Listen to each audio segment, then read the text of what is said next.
नमस्कार किसान साथियों, आर एन एग्रो फार्मिंग की यूट्यूब चैनल में मैं रामनिवास चौधरी एक बार फिर से सभी किसान साथियों का स्वागत करता हूं। आज हम बात करने वाले हैं मूंगफली की फसल के बारे में। मूंगफली की फसल अगर 30 से 35 दिन की हो जाती है, उसमें ऐसा क्या फर्टिलाइज़र दिया जाए जिससे कि अपनी मूंगफली की फसल अच्छी से ग्रोथ करे और फुटान भी अच्छे आए, जड़ भी अच्छे से चल पाए, जड़ों की ग्रोथ भी हो पाए और कैसे स्वस्थ रह पाए, इसके बारे में हम खास चर्चा करने वाले हैं। कई किसान को नॉलेज नहीं रहता है कि क्या अपने को ऐसा देना चाहिए और उससे अपने को अच्छे प्रोडक्शन, अच्छा उत्पादन होना चाहिए। बहुत से किसानों से मेरे को कमेंट्स भी आए हैं और मेरे को मैसेज भी आए हैं। उनका कहना है कि जब 30 से 35 दिन की हो जाती है तो भाई साहब हम यूरिया का इस्तेमाल और एक दवाई और आती है, उसका मैं नाम नहीं लेना चाहूँगा, वह दवाई हम यूज़ करके हम मूंगफली की पैदा करते हैं, पर हमारे को प्रोडक्शन इतना नहीं मिल पाता है जितना हम चाहते हैं। जो रिकमेंड होता है उतना प्रोडक्शन नहीं हो पाता है।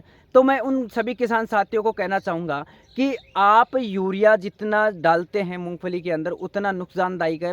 यूरिया की जो मात्रा, नाइट्रोजन जो आप डालते हैं, वो एक सीमित समय के सीमित तत्व, पोषक तत्वों के अंदर ही आता है। इसकी इतनी ज़्यादा जितना आप डाल रहे हैं उतनी ज़रूरत नहीं रहती है मूंगफली की फसल को, क्योंकि जो यूरिया का जो मेन काम होता है वो ग्रोथ करवाना या अपनी लंबाई को बढ़ाने का काम रहता है, पौधे की लंबाई को बढ़ाने का काम रहता है। तो अपने मूंगफली का फसल का जो अगर पौधा अपन बढ़ा देंगे तो नीचे अपने जड़ नहीं चल पाएगी और तने की संख्या कम हो पाएगी, फूलों की संख्या कम हो पाएगी। तो आप ये मुझे बताइए कि उत्पादन क्षमता कहाँ बढ़ेगी। तो उन किसान साथियों को भी मैं कहना चाहूँगा कि आप अच्छा प्लेटफॉर्म यूज करें। अगर आपको नॉलेज नहीं है तो एक ऐसा चुनाव करें, उससे ऐसा समीकरण बनाएं कि अपनी को कौन से टाइम में क्या क्या चीज़ें डालनी है। और विशेषतः मैं आज के इस वीडियो में मूंगफली के बारे में 30 से 35 दिन के होने के बाद में जो डाला जाएगा वही बताऊंगा। बाकी का जो मूंगफली की फसल में कौन से टाइम में क्या डाला जाएगा और आप कैसे उत्पादन बढ़ा सकते हैं, एक वीडियो बनाएंगे। उसमें सारी जानकारी कि कौन से टाइम में क्या देना है, कौन सा स्प्रे करना है, कौन सा रोग आएगा, सारी जानकारी उस वीडियो के माध्यम से आपको मिल जाएगी। आज का ये वीडियो ज़्यादा बड़ा हो जाएगा, हम ये नहीं चाहते कि इतना बड़ा हो। हम शुरुआत करते कि जो एक पौधा होता है, मूंगफली की बात नहीं कर रहा, कोई भी पौधा, उसको 17 पोषक तत्वों की ज़रूरत होती है।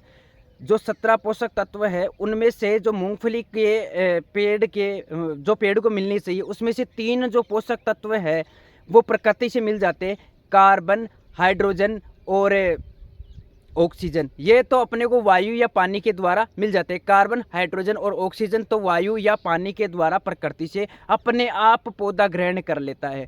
बाकी के जो एलिमेंट्स है, वो जो पोषक तत्व है, वो पौधे को अपने को या तो ज़मीन से मिल पाएंगे। अगर ज़मीन में उन पोषक तत्वों की कमी है तो अपने को ऊपर से फर्टिलाइज़र के रूप में डालना पड़ेगा, तब जाके अपनी मूंगफली ग्रोथ कर पाएगी।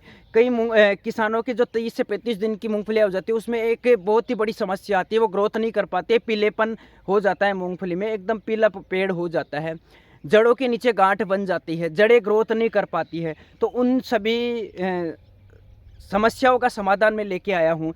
हमारे पास में एक फर्टिलाइज़र है NPK 1261, NPK 1261 mono ammonium phosphate. मैं दिखाना चाहूँगा, जो ये मोनो अमोनियम फास्फेट आप देख रहे होंगे, NPK 1261 मोनो अमोनियम फास्फेट आपकी स्क्रीन पे भी दिख रहा होगा। यह है आपको सबसे पहले डालना है जब आपकी फसल 30 से 35 दिन की हो जाए। मोनो अमोनियम फास्फेट के अलावा ये मोनो अमोनियम फास्फेट क्यों डालना है, इसका काम क्या है, वो भी मैं बताऊंगा। कि मोनो अमोनियम फास्फेट जो अपनी मूंगफली है उसको ग्रोथ करवाने का काम पहला है। दूसरा, अपनी मूंगफली के अंदर जो फूल आना स्टार्ट हो जाते हैं उनको गिराता नहीं है, उनको रोकने का काम करता है। तीसरा जो काम है, इनकी फूलों की संख्या को बढ़ाता है। मोनो अमोनियम फास्फेट डालने के बाद में आपके मूंगफली, आपको भी पता है 30 से 35 दिन की जब मूंगफली हो जाती है उसके बाद में अपने मूंगफली के अंदर नीचे तांतु चलना स्टार्ट हो जाते हैं और उससे अपनी मूंगफली लगना स्टार्ट हो जाती है 30-35 दिन के बाद में।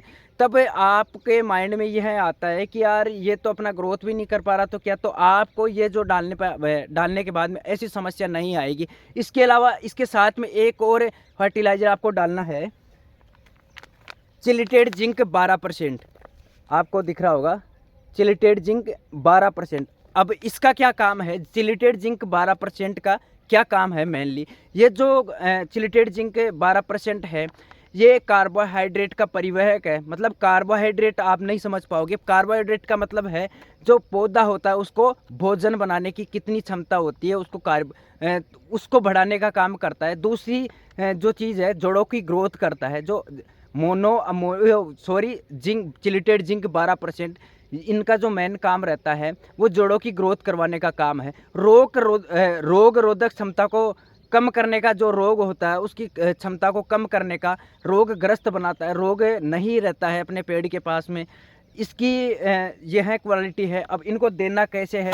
अगर आपके पास में ड्रिप है तो ड्रिप के द्वारा भी आप दे सकते हैं। अगर आपके पास में स्प्रे है तो सबसे बेस्ट तरीका है, आप इसको टंकी में डाल के पानी में घोल मिला के पत्तों पे अगर स्प्रे करोगे तो इसको आसानी से बहुत ही अच्छा, जल्दी से जल्दी रिजल्ट मिल पाएगा।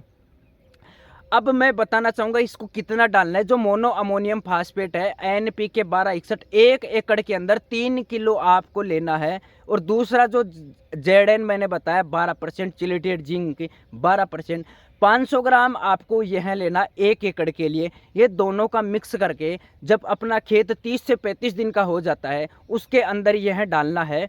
और उसके बाद में अपने का रिजल्ट भी अपने सामने आ जाएगा। इसका रिजल्ट जब पत्तों पे दोगे बहुत ही जल्दी रिजल्ट आएगा। और जो अपन जितना भी फर्टिलाइज़र डालेंगे वो सारा काम कर पाएगा। मैं आशा करता हूँ कि यह वीडियो में हमारी यह जानकारी आपको पसंद आई होगी। दूसरा मैं यह भी बताना चाहूँगा, जितने भी अपने को फर्टिलाइज़र देते हैं आप, या तो अपन जड़ों के द्वारा देते हैं या पत्तों के द्वारा देते हैं, तो सबसे जो मेनली जो काम रहता है फर्टिलाइज़र का, तुरंत काम करता है। लेकिन जो अच्छा NPK कोई भी हो, 19 हो, 1261 हो, 52 34 हो, कोई भी आप NPK देते हो, सबसे बेस्ट तरीका आप अगर पत्तों के ऊपर छिड़काव करोगे तो उसका बेस्ट रिजल्ट आएगा अपने साथ में। अब मूंगफली के अंदर क्या क्या समस्या आएगी, कौन कौन से रोग आएंगे, इसका टीकेपन, जो टीका रोग आ जाता है उसका क्या समाधान है, मूंगफली में एक हरी लट आ जाती है ऊपर पत्तों के ऊपर, उसका क्या इलाज है, जड़ों के अंदर एक गोजा लट के सबसे बड़ी समस्या है किसानों के सामने, उसका सबसे ज़्यादा शिकार हो जाते हैं, उससे अपने खेत भी खाली हो जाते हैं, उसका क्या इलाज है, हर एक रोग का इलाज। दूसरा, अपना ग्रोथ नहीं कर पा रहा है मूंगफली का पेड़, वो आगे वाले वीडियो में हम पूरी जानकारी देंगे इसके मूंगफली के फसल के बारे में कि कौन से टाइम में कौन सा फर्टिलाइज़र, कौन से पेस्टिसाइड या दवाई का काम आपको लेना है, कौन सी दवाई देनी है आपको, वो सारी जानकारी आगे के वीडियो के अंदर हम देंगे। मैं यही कहना चाहूँगा, अगर आपकी उत्पादन क्षमता बढ़ाना है तो सबसे पहला काम है आप अपनी फसल के अंदर समय से फर्टिलाइज़र दें। दूसरा, आपके अगर रोग हो रहा है उसका तुरंत ट्रीटमेंट करें। यह नहीं देखें कि यह रोग बहुत कम है और जल्दी इसका समाधान हो जाएगा। जब तक हम उसमें दवाई वगैरह नहीं डालेंगे तब तक उस रोग की कोई भी रोग अपने हटेगा नहीं।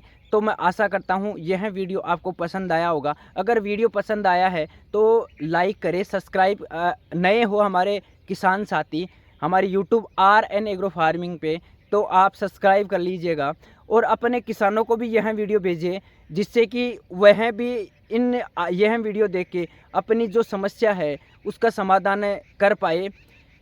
इसी के साथ में मैं विदा चाहता हूँ। जय हिंद, जय भारत, जय किसान, जय जवान। धन्यवाद।